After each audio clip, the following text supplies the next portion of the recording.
vão ser iniciadas em Santa Maria do Recôncavo, ganha mais uma unidade da Universidade Federal do Recôncavo. Quero saudar aqui, já teve que se ausentar, o senador Jacques Wagner, que eu vi uma postagem quando eu estava caminhando aqui, que ele veio cedo aqui para a estação de metrô. Saudar e pedir uma salva de palmas a todos os deputados estaduais, em nome da deputada Ivana Bastos. Jerônimo vai citar nominalmente cada um de vocês para a gente ganhar tempo. O deputado federal e secretário da Casa Civil, em nome dele, cumprimentar todos os federais, Afonso Florense, saudar os vereadores aqui de Salvador, os prefeitos, todos da Bahia, aqui representados. Eu vou citar o nome do prefeito Camaçari, Luiz Caetano, e quero que todos sintam-se cumprimentados em nome dele, vice-prefeitos, ex-prefeitos. E, gente, eu quero iniciar minha fala falando que isso aqui é fruto de um planejamento de Estado. Normalmente a imprensa, as pessoas falam de obras aqui, ou no estado da Bahia, como se fossem obras soltas, desconexas. Isso aqui tem um planejamento de Estado, um planejamento de logística, que esse planejamento começou ainda no governo Jacques Wagner. Um planejamento onde se botou na mesa o mapa da Bahia, o mapa de Salvador, e se pensou num projeto de longo prazo. E eu quero ressaltar isso para a gente ir mudando nossa cultura. Porque como governador, como ministro, nas oportunidades que eu tive de ir para o exterior, eu me lembro que em 2016 eu fui na Alemanha e estava visitando uma escola técnica profissional. Uma escola grande, para mim, muito grande. E eles disseram, essa escola já está subdimensionada para a demanda. E nós vamos, isso em 2015, eles disseram, nós vamos começar uma nova escola maior do que essa em junho de 2020. Ou seja, o cara me falava com a naturalidade de quem estava planejando o mês e o ano da construção de uma grande nova escola para substituir aquela. Ou seja, a gente cobra, às vezes, o prefeito de governador, como se fosse fazer uma pipoca. Bota o milho aí, roda e vamos consumir a pipoca. Não é assim. E eu quero chamar a atenção, porque quando se olha para Salvador, e eu me orgulho disso, porque fui secretário de Wagner, ajudei como secretário dele a planejar, fui governador, ajudei a executar, hoje sou ministro, dou as mãos, junto com o presidente Lula, Jerônimo, para ampliar e para consolidar e para continuar esse planejamento. Se você olha para Salvador, alguém que chegue pelo aeroporto vai ter logo aquele complexo da rota do aeroporto, que era um sufoco ali. Quem fez aquilo? O governo do Estado. Quando você entra na paralela, as vias marginais, vários daqueles viadutos, foram feitos pelo governo do Estado para resolver um problema de tráfego e de mobilidade. Todos se lembram de uma área da cidade que ficou conhecida pelo caos urbano chamado Rótula do Abacaxi. E todo aquele complexo que foi feito não só na Rótula do Abacaxi, mas com a Via Expressa, que resolveu o problema de carga de tráfego para o Porto de Salvador.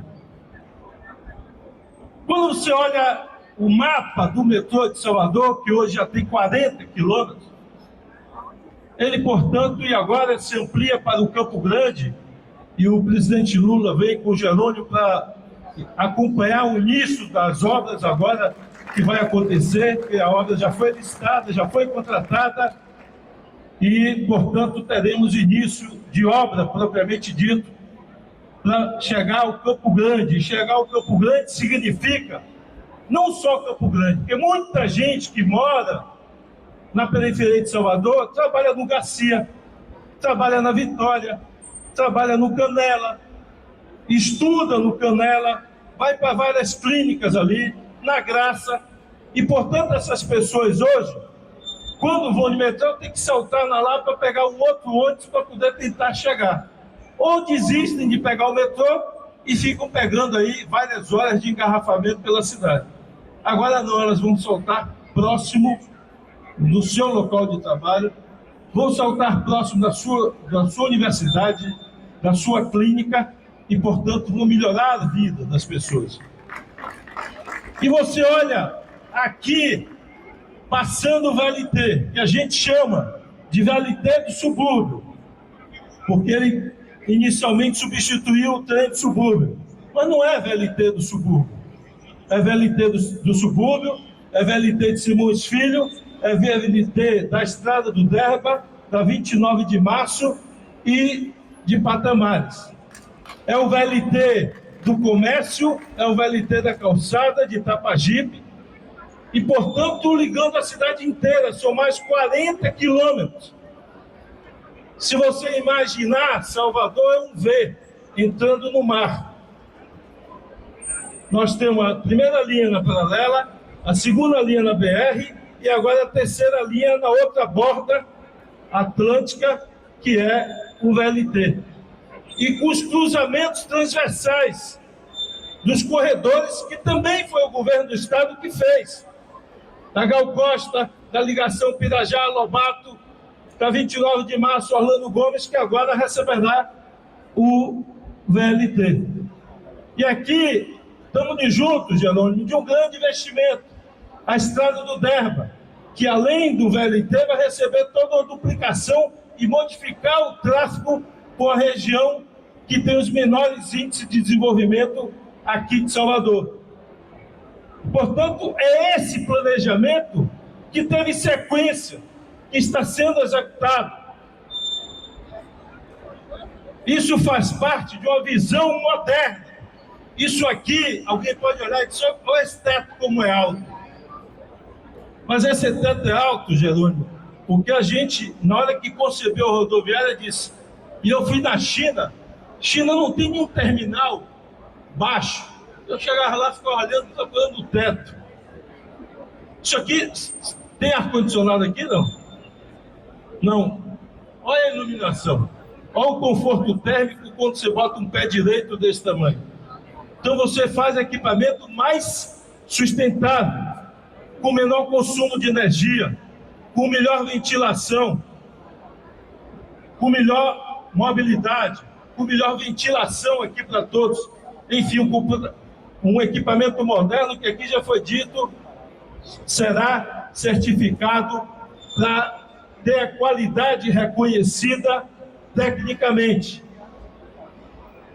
E eu quero aqui dizer que o planejamento, ele não se encerra, ele continua. E em breve, Jerônimo, que já fez a primeira viagem de VLT, e eu, conversando com o presidente, disse, presidente, tem um metrô para iniciar a obra, e tem essa obra do VLT, que também tem recurso do governo federal, o senhor precisa vir conhecer. Porque é algo diferenciado, é mobilidade moderna, sofisticada, para a área mais pobre da cidade. E o presidente Lula virá com o Jerônimo aqui, andar no VLT, andar no subúrbio e ver a verdadeira revolução que está sendo feita lá. Eu vi um vídeo, Jerônimo, na semana passada, de um morador que dizia, mostrava a casa dele e a área onde está a casa dele e dizia, minha casa vai ser desapropriada, mas eu tenho orgulho do que está sendo feito aqui. Isso aqui é o lugar que eu nasci, que eu vivi, isso aqui vai ficar a praia mais bonita de Salvador. E eu corrigiria ele, não vai ficar. Ali é a região mais bonita de Salvador, que infelizmente foi abandonada durante muitas décadas. E esse projeto político olhou para aquela região, construiu um hospital, que é o hospital mais certificado de melhor aprovação da Bahia, o Hospital do Subúrbio. Construiu a maternidade com leitos de UTI que não tinha no subúrbio. e hoje tem. Construiu escolas com piscina para aquela população na periferia. Como aqui também nessa região estamos construindo. E aqui em breve, na 29 de março, a obra não começou ainda, é verdade, está quase 2 anos atrasada, a policlínica que o presidente Lula, dentro do PAC, passou para a prefeitura fazer. Inicialmente a prefeitura de Salvador colocou lá em Itapuã, depois pediu a mudança do endereço aqui para 29 de março, nós concordamos, mas ainda não iniciou a obra.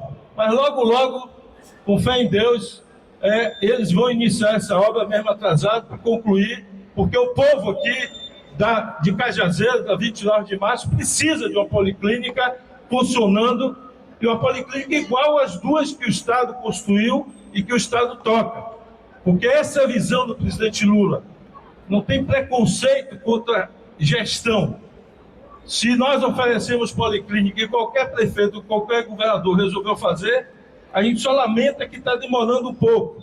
Mas logo, logo haverá de começar essa obra, assim como Jerônimo, e eu conversava com ele agora, nós colocamos mais um Instituto Federal aqui na Bahia. E esse instituto será aqui em Cajazeiras, aqui na 29 de março, e Jerônimo desapropriou, na parceria com o presidente Lula, a área para iniciar a construção do novo Instituto Federal. Portanto, por que eu estou falando disso? E eu comecei falando do planejamento integrado. Porque você faz os corredores, você faz a mobilidade moderna, com o metrô, com o VLT, e depois você vai adensando esses corredores com equipamentos de qualidade, policlínica, universidade, hospital, equipamentos como esse aqui de mobilidade. Então você vai equipando essas vias para a população utilizar. E, portanto, Jerônimo está analisando, junto com o presidente Lula, a extensão desse VLT. Eu vejo aqui Eduardo de Simões Filho. Eduardo, eu quero ver se a gente publica os estudos antes de eu sair do Ministério até abril. Do estudo junto à parceria do governo federal com o governo do Estado, do VLT, porque nós temos o trem, que também foi planejado, isso desde o início, desde os primeiros desenhos que a gente fez na prancheta lá no governo de Wagner. Existe a linha férrea, que liga Simões Filho, antigamente ia até Salvador, mas a linha ficou abandonada ali, Mapera, e roubado 8 quilômetros de trilho, nunca foi reposto. E agora será reposto pelo VLT. Mas tem um trem, uma linha férrea, que sai de Simões Filho, passa por Camaçari, de Herdade, vai até Alagoinhas e segue até Juazeiro. Só para você ver, Jerônimo, o que é planejamento. E nós, juntos, governo federal, governo do Estado, está fazendo um estudo de viabilidade. Daqui onde nós estamos, para Simões Filho, dá mais ou menos 9 quilômetros, margeando a BR-324. Então nós estamos estudando 2 opções: ou levar o metrô até Simões Filho e de lá requalificar a via e fazer o VLT até Alagoinhas, ou pegar o VLT e sair direto até Alagoinhas. Esse projeto será feito por Jerônimo Rodrigues, governador da Bahia. O governo federal participa, mas a participação do governo federal responde a uma demanda e um planejamento do Estado ou da prefeitura de cada cidade. E, portanto, é esse planejamento que o governo do Estado está fazendo. Assim como, e eu vejo a imprensa publicar, e a gente vai fazer cada coisa no tempo que ela estiver madura, a questão da ferrovia Salvador-Feira. Eu sei que está saindo muita publicação, mas a gente quer fazer as coisas com o pé no chão, e as pessoas conhecem, Jerônimo me conhecem Wagner.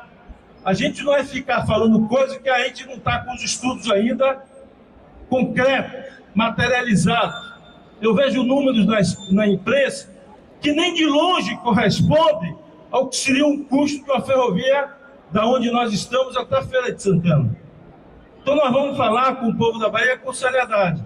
O que está na prancheta, e eu diria por curto prazo, é o projeto de requalificação da linha e da ligação desse ponto até Simões Filho, até Camaçari, até Alagoinhas, com o VLT. Então eu dou meus parabéns e queria pedir uma salva de palmas ao governador Jerônimo. Mas não é só isso, eu estou falando de Salvador, mas eu vou falar da Bahia agora, Jerônimo, que é importante, porque quando a gente pensou nesse estado gigantesco do tamanho da França, algo é muito claro: ou a gente muda a logística desse estado, ou o estado da Bahia não tem capacidade competitiva de disputar investimento com o Sul e Sudeste, porque lá estão a maior parte da população brasileira, lá estão as principais indústrias, lá está o maior consumo. Então nós temos que criar um diferencial competitivo. E por isso foi pensado no Porto Sul, na FIOL, que se integra lá fica no centro-oeste brasileiro e faz parte de um planejamento de uma ferrovia traçada por um baiano engenheiro da UFBA, chamado Vasco Neto, de ligar o Atlântico ao Pacífico. Lá no Peru já tem o porto que a China, as empresas chinesas construíram. E nosso sonho é ter esse corredor ligando o Atlântico ao Pacífico com essa ferrovia. É evidente que tem um pequeno desafio no meio, chamado a Cordilheira dos Andes, para ser atravessado. Mas nós já estamos no centro-oeste com ferrovia. Então eu estou falando de um prazo razoavelmente curto para a gente ter ligação de todo o Mato Piba, como é chamado, Mato Grosso, Piauí, Bahia, Tocantins, Goiás, toda aquela região produtora, ter o Porto Sul como opção de escoamento. E aí, Jerônimo, para falar de planejamento, quando eu estava com o presidente, lá na inauguração de um trecho da Transnordestina, que o presidente Lula retomou essa obra que estava paralisada, que está ligando o interior do Piauí, o interior do Ceará, até o porto de Pecém. Nós vamos continuar essa ligação para ligar na Norte-Sul. E quando eu estava lá em Juazeiro do Norte, eu estava olhando o mapa e percebi, e olhei no mapa, no Google, mandei fazer a conta ali, a inteligência artificial, quanto é que dava de distância de Juazeiro do Norte até Juazeiro? 240 quilômetros.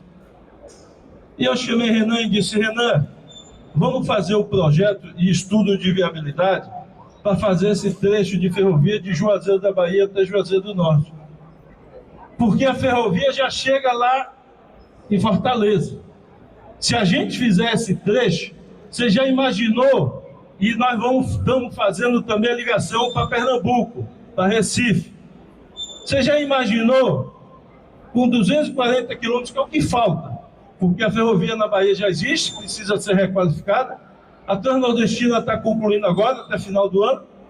Faltaria 240 quilômetros para a gente ter um trem de passageiros saindo de Salvador, indo até Fortaleza, um trem de Salvador saindo até Teresina, no Piauí, e saindo até Recife, Pernambuco. Muda completamente a possibilidade de turismo, de emprego, de renda no Nordeste brasileiro. Porque o grande dificultador hoje do turismo é o preço das passagens aéreas. Não só para quem mora no Brasil, mas quem vem para aqui. O cara que vem de Lisboa, da Europa para cá, às vezes a passagem de ida e volta é menor do que ele sair daqui se ele tentar ir em Fortaleza.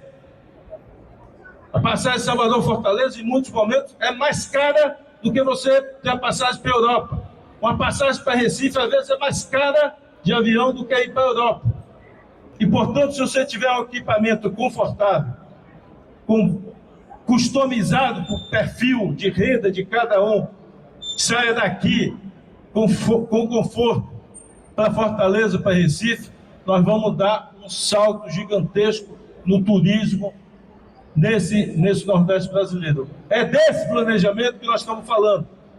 Jerônimo, eu vi postando a semana passada que foi lá no oeste da Bahia. O que nós fizemos nos aeroportos e pistas de pouso nesse estado, nenhum estado brasileiro fez.